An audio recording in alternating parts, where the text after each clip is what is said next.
रूस यूक्रेन युद्ध और 5 राज्यों के विधानसभा चुनावों के बीच प्रधानमंत्री नरेंद्र मोदी ने अपने मासिक कार्यक्रम मन की बात को संबोधित किया।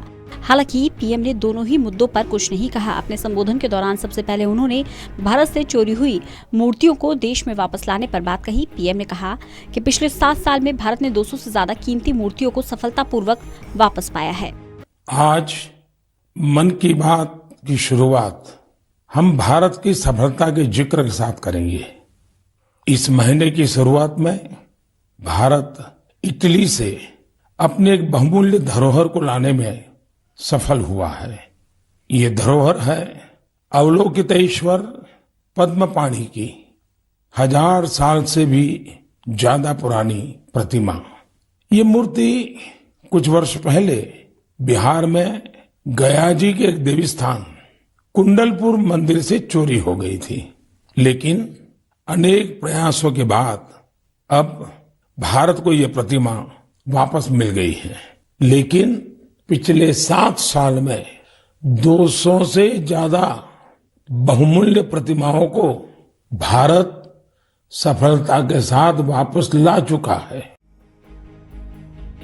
पीएम मोदी ने कहा, जो विद्वान लोग हैं वो मातृभाषा शब्द कहाँ से आया, इसकी उत्पत्ति कैसे हुई, अकादमिक इनपुट दे सकते हैं। जैसे हमारे जीवन को माँ गढ़ती है, वैसे ही मातृभाषा भी हमारे जीवन को गढ़ती है।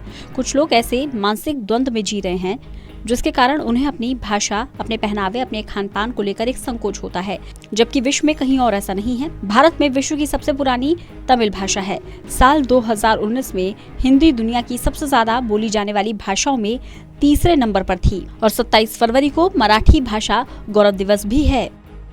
मेरे प्यारे देशवासियों, अभी कुछ दिन पहले ही हमने मातृभाषा दिवस मनाया। जो विद्वान लोग हैं वो मातृभाषा शब्द कहां से आया, इसकी उत्पत्ति कैसे हुई, इसे लेकर बहुत एकेडमिक इनपुट दे सकते हैं। मैं तो मातृभाषा के लिए यही कहूंगा कि जैसे हमारे जीवन को हमारी मां गढ़ती है, वैसे ही मातृभाषा भी हमारे जीवन को गढ़ती है।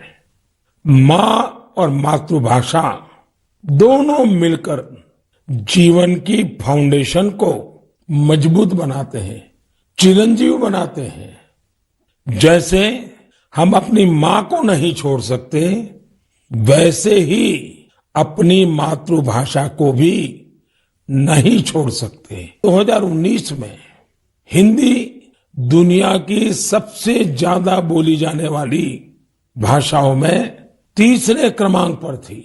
इस बात का भी हर भारतीय को गर्व होना चाहिए। पीएम ने तंजानिया के भाई बहन किलीपॉल और नीमा का भी जिक्र किया। पीएम ने कहा, हाल ही में गणतंत्र दिवस के मौके पर हमारा राष्ट्रगान जनगण मन गाते हुए उनका वीडियो खूब वायरल हुआ। कुछ दिन पहले उन्होंने लता दीदी को भी श्रद्धांजलि दी थी।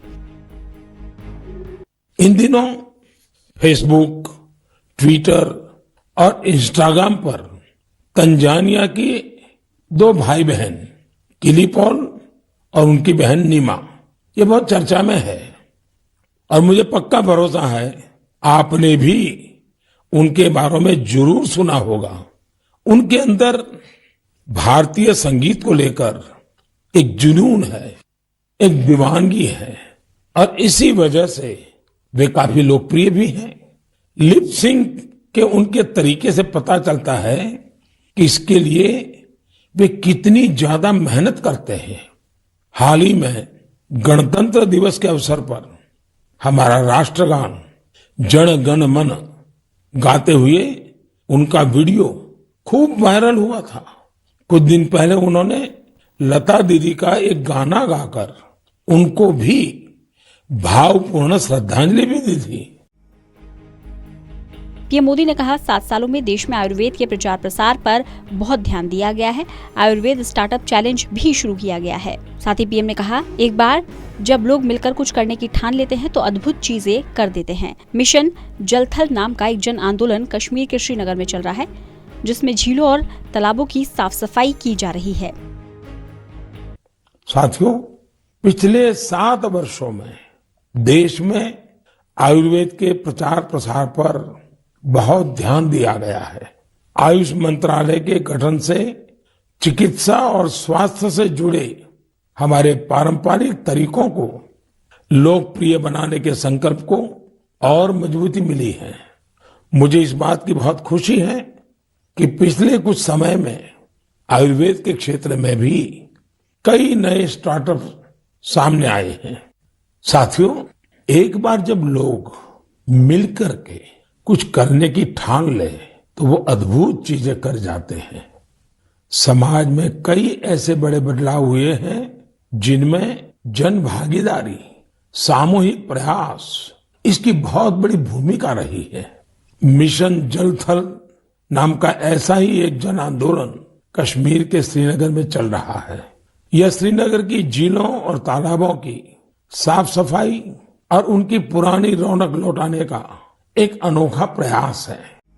पीएम मोदी ने अपने संबोधन में कई विषय पर जोर दिया। पीएम ने कहा, शिवरात्रि के साथ होली का त्योहार भी नजदीक है। सभी को वोकल फॉर लोकल का पालन करना चाहिए। त्योहारों को धूमधाम से मनाएं, लेकिन सतर्क रहना ना भूलें। National desk, total news.